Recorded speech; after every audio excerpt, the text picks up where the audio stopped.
Hey everyone, Mrhappy here, and welcome to Mondays with Mrhappy, aka Mrhappy Mondays. Before we get started with the Q&A this week, just want to let everyone know my situation. I caught the stomach flu on Friday night. Don't even know how. In the middle of my stream, just started suffering from cramps, and by later that night, it was a full-blown flu. I suffered through it pretty much the whole weekend. Yesterday, Sunday being the first real day I could even talk or function, so I recorded a video yesterday. Today, I'm feeling mostly like I did yesterday, a little bit better. My voice is a little bit better. I lost my voice this weekend as well. So, depending on how I feel through this video, it may or may not be a short one. Not going to say anything for sure right now. Just with that out of the way, let's get right into this week's questions. So the first question we have is one that I actually get a lot on my stream, but I don't actually get it in here very often. So, hi, Mrhappy. Question for episode 25. Do you think that introducing class customization with a talent tree like WoW, Reft, etc. to Final Fantasy will change the game dynamic? In my opinion, it's not necessary due to the armory system, which is pretty much a different talent tree as a different job. And even though talent trees sound like the way to go, but isn't most of the talents useless due to cookie cutter builds? So there's a little bit more to that, but yeah, that's how I feel about talent trees. They're great for giving you a better feeling while leveling up. That's what's great about talent trees, is while you're in the leveling process, they feel a lot better than, hey, you unlocked a new skill. You unlocked a skill because you chose to get that skill. It wasn't just given to you. It's the path that you want on your character. And technically that decision is made in Final Fantasy when you pick what job you want to play or what class you want to play, or whichever one you just happen to be leveling at the time.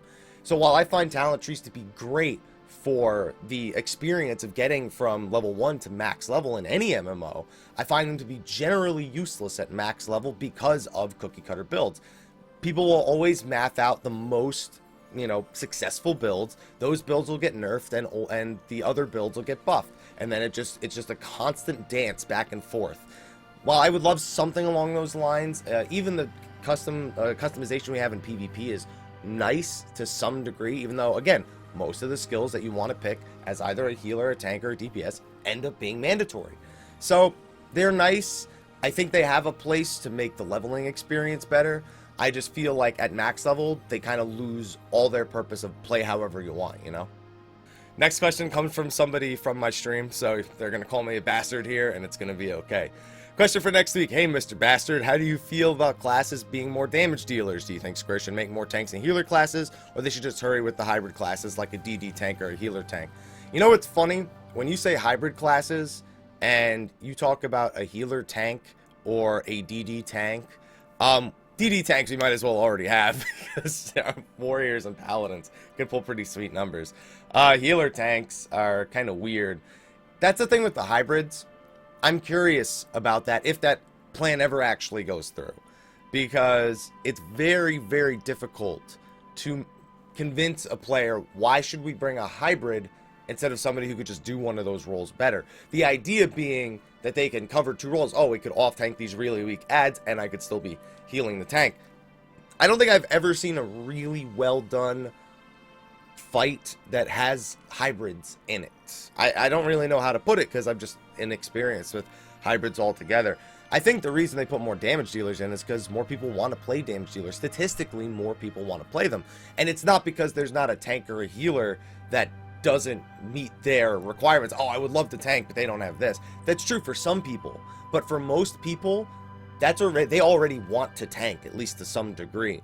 The job just wasn't there, so they usually play another tank as it is. I don't think Astrologian or Dark Knight are going to vastly increase the number of tanks and healers in the game.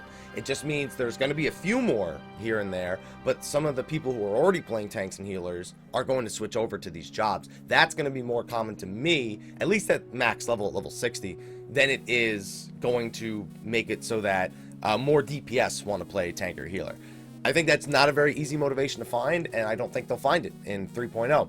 So, whatever jobs they want to make, they can go ahead and make. That's all I'm going to say. Alright, the next question is an odd one. Good morning, Mrhappy1227. Congrats for your videos. Here's my unusual question. In Final Fantasy XIV, we have a lot of sexy female bosses: Garuda, Shiva, Siren, Melusine, etc. Which one is your favorite? Mine is Siren. Have a nice day. Next question, hashtag Mr. Happy Mondays, hashtag Mondays with Mr. Happy. Covered both of them, nice. Questions for next week. When do you think Square Enix will remove the Poetics weekly cap, and when do you think 2.51 will go live? Keep up the good work. The Poetics weekly cap probably won't go away until Heaven's Word, and by then, Poetics probably won't matter at all. So don't expect it to happen I should say, really, emphasis on expect it to happen within the time frame of Poetics actually being useful. By the time they're no longer weekly capped, expect them to probably be not important anymore. And 2.51, February 24th is the last week of February, and somebody said at the event this last weekend with the live letter that he mentioned February 24th. It would make sense, and it's honestly been a few people's bets even before this last weekend. So I'm going to go ahead and say February 24th is the most likely date for patch 2.51. Next question for week 25. With 3.0 bringing in a bunch of new 50 to 60 dungeons, what do you think they will add as far as hard mode dungeons in the 3.0 series patches? Will they stick with hard modes for the new 3.0 dungeons, or do you think they will mix in hard modes of the 2.0 endgame dungeons like Pharos, Lost City, Hullbreaker, Snowcloak, and Keeper of the Lake? I don't think they'll do Keeper of the Lake or Snowcloak. Keeper of the Lake is a possibility just because it's Heaven's Word, but I'm not going to consider it a major possibility. I'm going to say no for the most part. It's not that they can't do it. They could totally do it, and I would totally understand doing it since they already have those resources in place. But I think back to 1.0. 1.0 had 4 dungeons. It had Total Rock, it had Cutter's Cry, Zamiel Darkhold, and Ormvale. And they said that it would take too many resources to essentially remake these dungeons for a hard mode, which is weird to me because they took them and made them kind of normal dungeons in the first place. So I can imagine them not bringing over, they basically didn't use any 1.0, instance dungeon and make it a 2.0 hard mode. So that could easily translate to them taking the 2.0 of original dungeons and not making hard modes out of them as well. I wouldn't mind if they did a hard mode to any of those. I'm just not overly optimistic that they would. Next one. Hey, Mr. Happy, love your videos. Question for week 25. I'm concerned about how Square Enix is going to handle the new European data center. I really hope that they will simply shift all the EU labeled servers to the new location without the need to transfer individually. It would be a severe blow to free companies and people with private houses who spent X millions of gil to furnish their homes with rare items if they just open up new servers and ask them to move there from the EU worlds. I doubt many people would consider a transfer under these circumstances. I know I wouldn't. What are your take?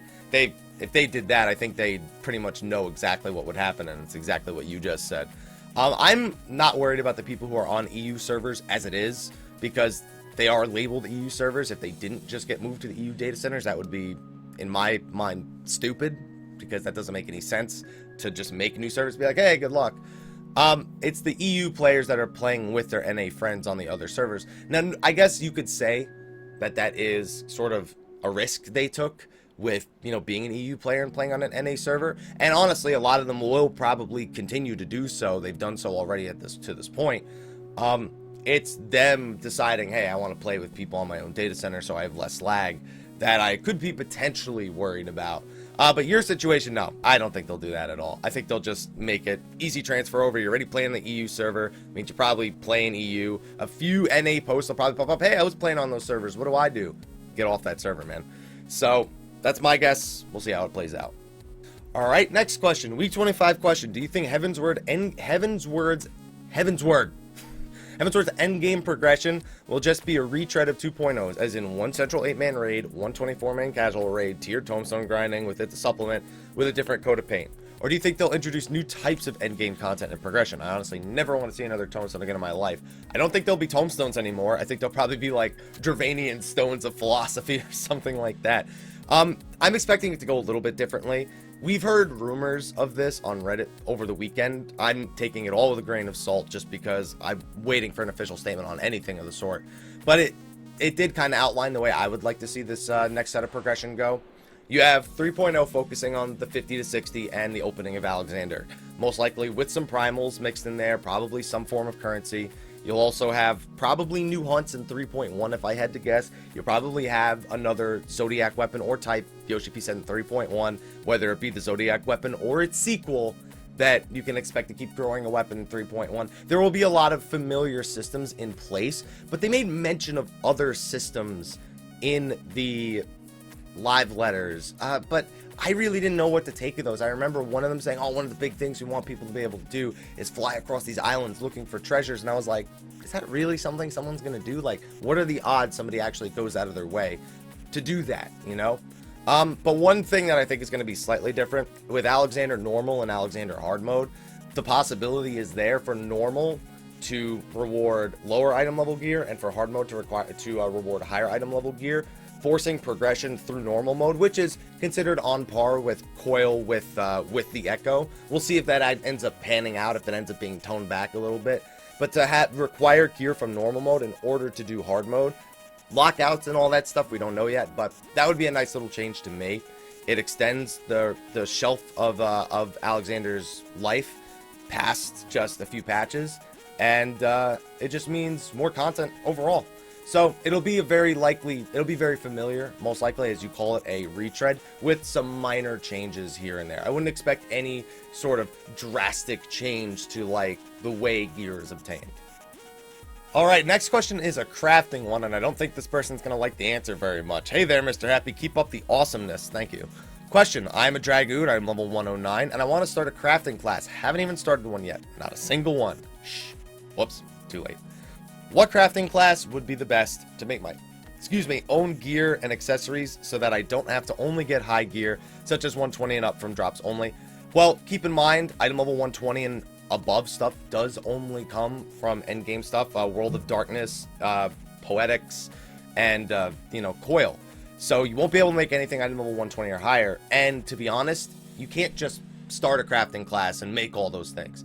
You're going to need all the abilities from leveling pretty much all the crafting classes, or at least most of them, to a minimum level. You need as many abilities as you can get. You're going to need to meld materia onto the gear in order to do that. Really doesn't matter where you start, because you're going to need to pretty much level them all in the end anyway.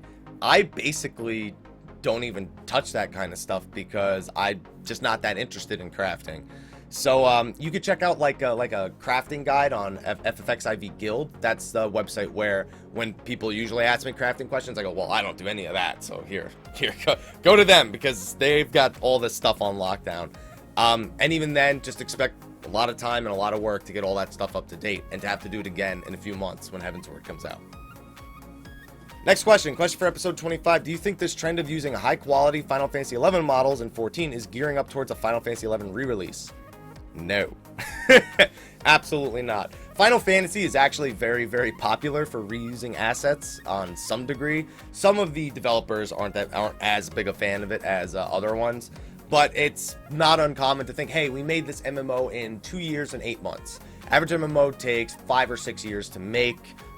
We need to definitely get some resources out of the way. I was impressed. Some of the easier ones that they could have used that they didn't, like the Hecties, I was surprised that they made changes to those, but I don't think it is any sort of indication of a Final Fantasy XI re-release. The only thing people would want with a Final Fantasy XI re-release would basically be to just reset the game back to before Abyssey launched, and that's not a re-release. That's basically what kind of server? A throwback server is what you would call that. So I don't think it's any sort of indication. They just have the assets internally. It looks okay with the HQ quality textures, and that's the only reason they're used. Question for next week, Mr. Happy. Besides Heavensward, is there any other game or games you're looking forward to? P.S. Love your videos. Keep them also working. Thank you. Type 0, the 15 demo, Persona 5 are three really, really big ones for me. Bloodborne is another really, really big one. I'm missing one off the top of my head. Guess I can't be that excited for it then. I'm hoping that they'll do like a 12 HD edition. At this point, it's just on my hope list. And I'm also hoping that they'll do a PlayStation 4 release of Dream Drop Distance before Kingdom Hearts 3 comes out, whenever the hell that's going to be. Kingdom Hearts 3, I guess you could count, and 15 itself, other than the demo. It's just that I've been waiting 10 years for those games, so honestly, another year or two doesn't even affect me anymore. So that's just a short list. There's a few other ones on that list, but I just can't remember them off the top of my head. Alright, I actually got this question a few times in the past few weeks. It's actually seen an increasing amount of frequency. Hey, Mr. Happy, question for next week, but first, keep up the great work with YouTube and Twitch. Thank you, sir. Do you think that Square Enix will ever add a dueling feature to A Realm Reborn? I feel as though it is the one feature lacking from this game that so many other MMOs have the option for. It would be enjoyable to go into, say, Ul'dah and see people gathered around 2 players brawling, and would give a sense of more 1v1 driven PvP element. 1v1 PvP has always been kind of just for lack of a better word, dick holding rights between friends. It really has been. I mean, there are some people who are big in a dueling community. It's actually in World of Warcraft, there's a big dueling community. You go outside Orgrimmar, you go outside Stormwind, there's always people just looking for other people to duel. But I found that most people just like to kind of duel against friends. And generally, it's not balanced at all because it's 1v1. If there's any sort of class imbalance, it's there. There's no balancing done around dueling at all. So I think it's a fun little thing to add, but I don't think it needs to be something so grand that that I guess I kind of read into the way you said to go into Ul'dah, because then I was thinking maybe you have them in the Coliseum. I think that's too many hurdles to jump for just a 1v1 duel. You should just be able to go outside, be like, hey, do you want to have a friendly spa, and then and then just that's it, and it's done, and at 1 HP it's over with a few accidental deaths, because that has to happen like it does in World of Warcraft. I wouldn't be against it. I just don't think it's a feature that's needed, but doesn't hurt to have. It's one of those features that just have it. Why not?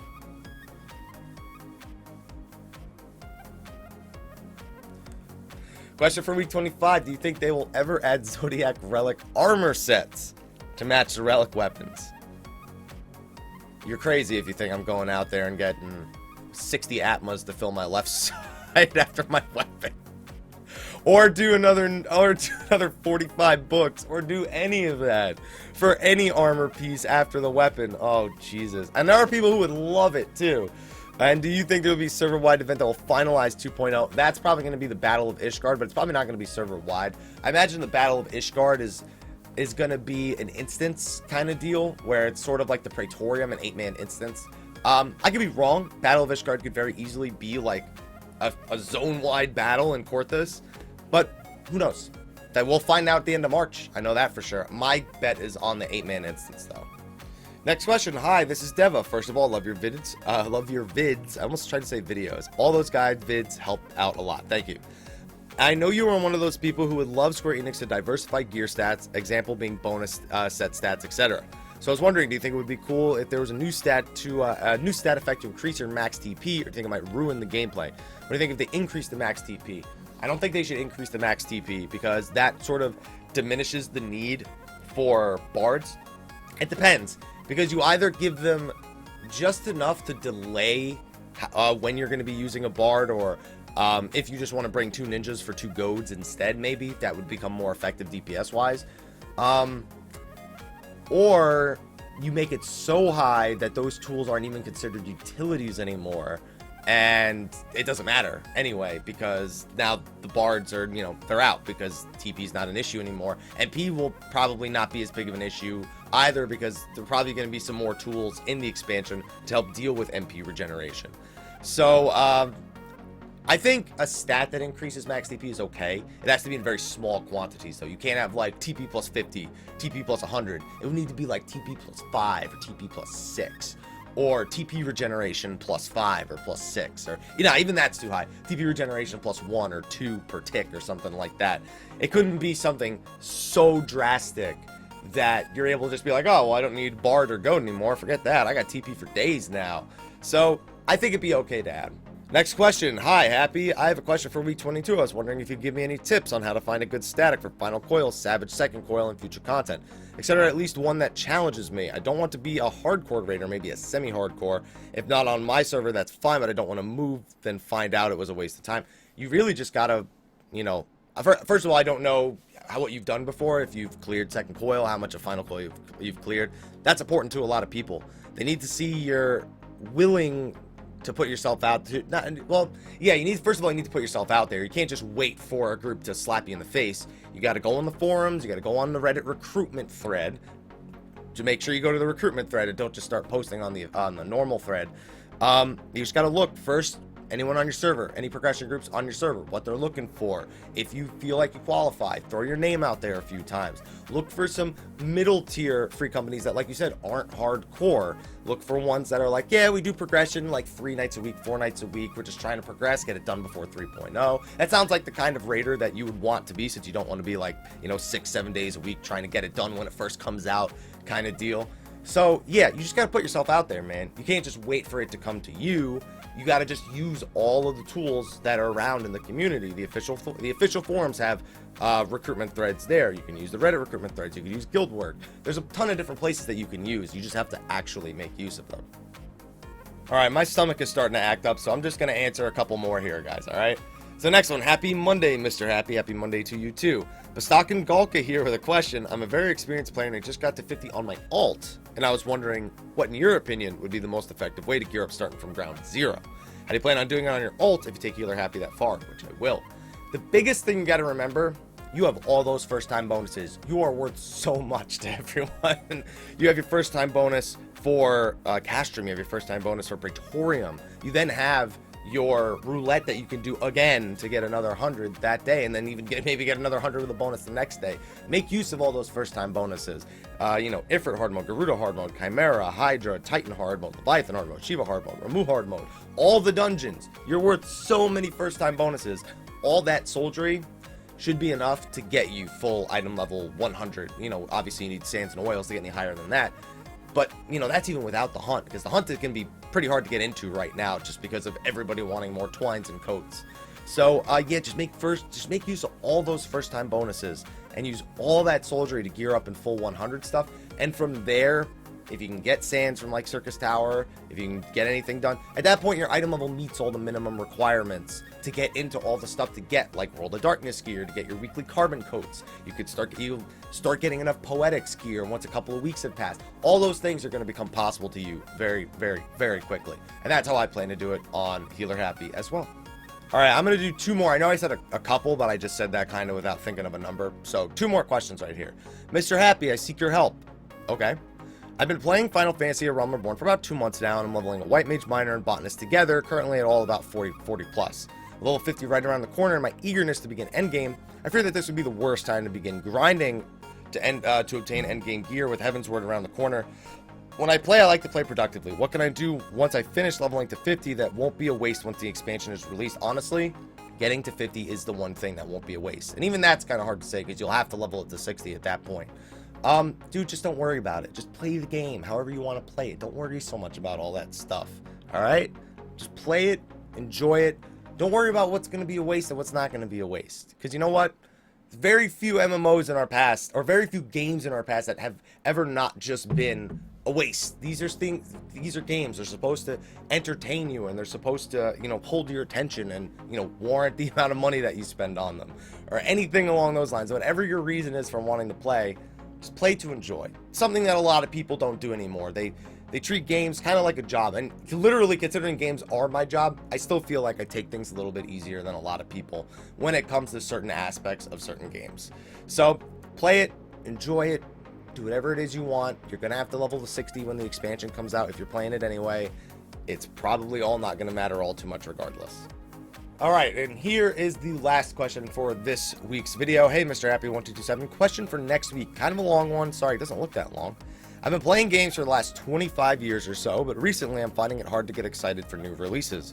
Last year, I spent most of my time playing Final Fantasy XIV, but I was always looking forward to Destiny and found it to be nothing like what I was hoping for. I hear you on that one, man.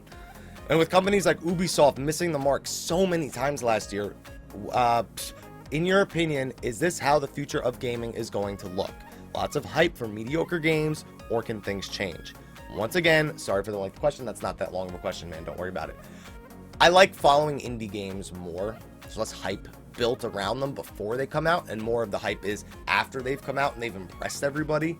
So I think that as long as, the internet's a big thing, which it always will be, as long as, TV space is a big thing, and companies like to spend a lot on publishing and make these super fancy trailers and come out, yes, that is going to happen a lot. That is always going to happen.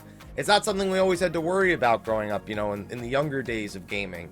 The commercials were more about beating out the other, it was just more about beating out the competition than, showing off one awesome game or trying to sell one game. That's just because games cost so much to make right now. You kind of gotta throw all that publishing out there in order to make your money back on these games.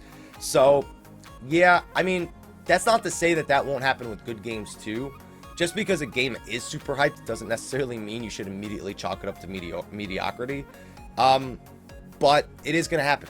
I definitely think it's going to happen. I think that's all I know how to say. I don't know what else I want to say. I just keep trying to say it, and I just keep saying the same thing over and over again. Nothing new there. Yeah. So, that's my opinion on that. I don't really have anything else to say. Thank you everyone for watching. Gonna edit this, get this out, and hopefully I'll be good to go before 1 o'clock. I have my live stream. I have a weekly schedule now. I stream Mondays through Wednesdays from 1 to 5 p.m. Eastern, and Thursdays and Friday nights from 5 to 9 Eastern. So if you want to stop by the stream, it'd be really cool to have you guys come by and just show your support. But anyway, thank you for watching, everyone. Be sure to ask your questions for next week, and I'll see you guys then. Until then, take care.